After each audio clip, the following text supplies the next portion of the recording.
I think if Burning Man disappeared today, that it would crop up in another part of the world by members of our community that know how to do it.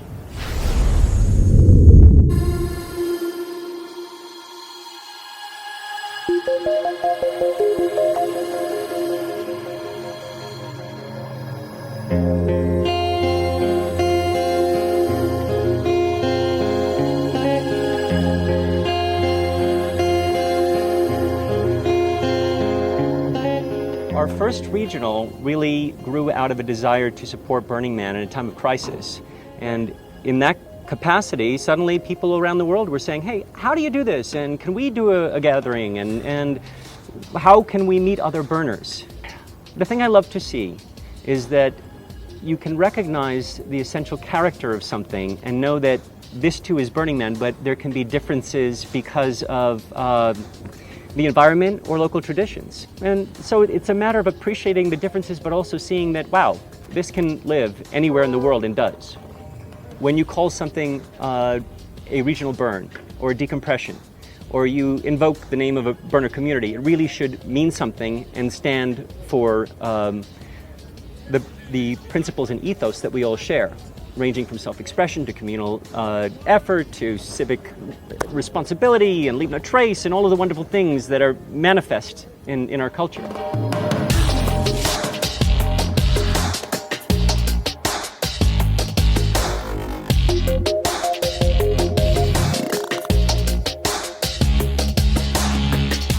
I love the Circle of Regional Effigies. For me, it's a perfect metaphor for a broad-based community that is coming together, a circle around the original effigy, the children, if you will, the offshoots, but they're equally important, not lesser.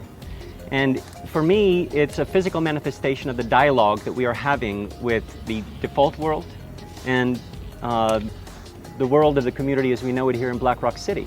The thing I love about it is that people working together off Playa, bringing it here, and I know the next step is they go back and they know how to work together off Playa to create large-scale art in their cities. So in some way this year, the theme of Fertility 2.0 is especially important in light of the Circle of Regional Effigies, because to me that's a very, very concrete manifestation of what the proliferation of our culture and community has become. Last year we had 23 core projects in the circle, and this year we've grown the program and the project to include 34 effigies from around the world. I would say that this year we have much more international involvement. We have core projects coming from as far as South Africa, Lithuania, the United Kingdom. We have a project from Sweden and Denmark. And I think that this year, because last year was so successful and really showed other folks a proof of concept and that they could make these projects happen and could rally the community support, it gave other groups the motivation and the desire to also carry the project forward.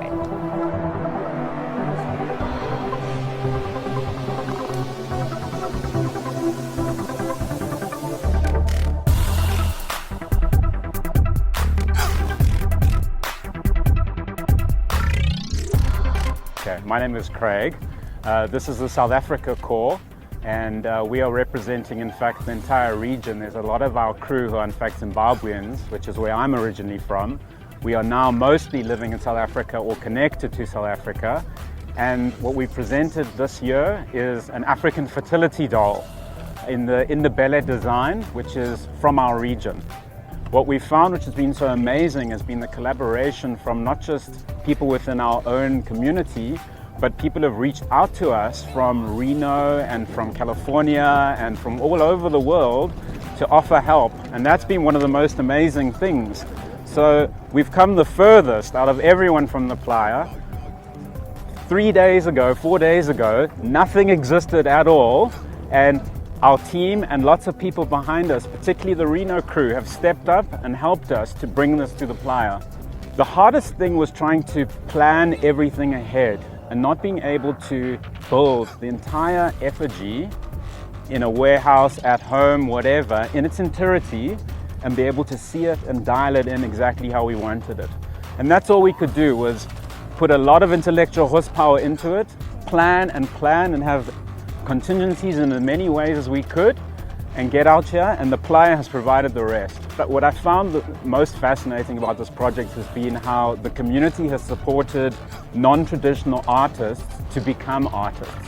So I'm not an artist, but I've become one in doing this and have used skills that one doesn't have a chance to use in your default life, and it's been brought out of us. I think it's been spectacular.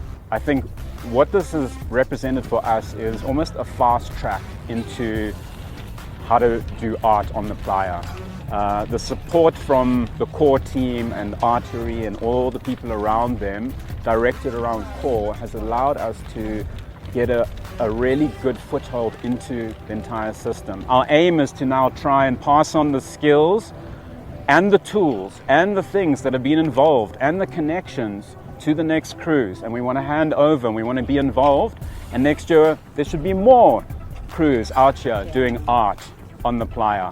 And if we're lucky and things pan out, maybe some crews will come to South Africa and to Africa Burn and put effigies and artwork up there, and then we're talking fertility 3.0.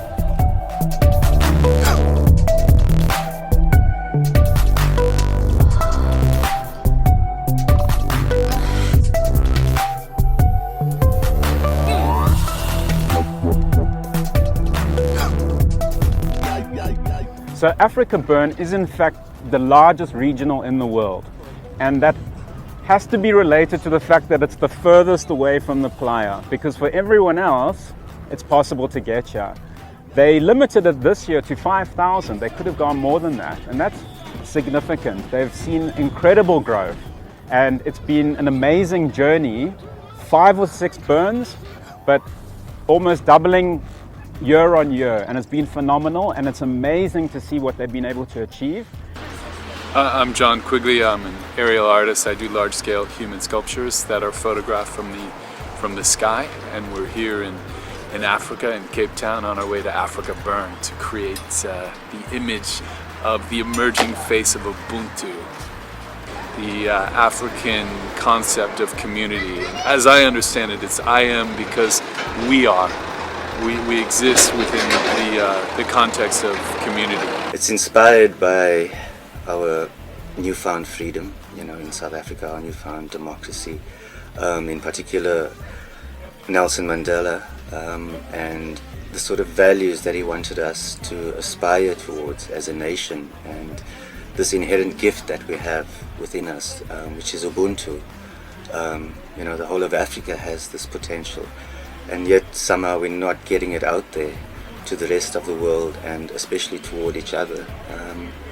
When people from different backgrounds, from different cultures come together to create, then there's a sort of magical process that occurs where, with that common goal, the differences fade away, and the sort of unity of purpose allows us to see our connectivity.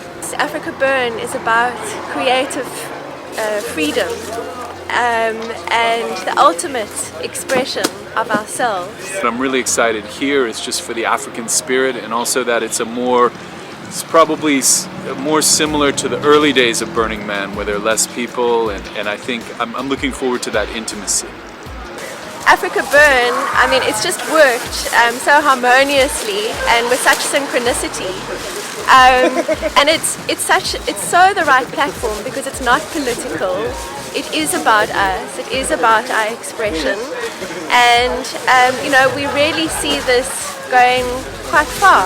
I want to see a world where there is brotherhood, oneness, humanity. We first need to acknowledge one another. I guess we need to see the world as our family and operate with a sense of belongingness in the world. Yeah, embrace one another, embrace yourself. Because we are artists getting ourselves prepared for what we're about to do. And that's to have one hell of a good time at Africa Burn. So holla.